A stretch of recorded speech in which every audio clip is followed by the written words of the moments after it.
Signore e signori, buonasera. Io sono il presidente del piano FVG in quanto il nostro Danilo Tassan è venuto a mancare. E il mio amico Davide ha scritto quattro righe per ricordarlo e per ricordarlo.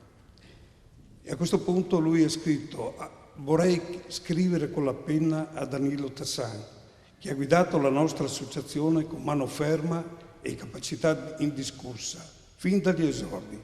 Ma Danilo non c'è più. Lo ricordiamo come uomo buono, sempre disponibile, collega affettuoso, colonna importante delle nostre manifestazioni, appassionato ed esperto di musica, musicista lui stesso. Per noi ha creato un gran vuoto. Grazie.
In memoriam del presidente Danilo, danza slava del Bor.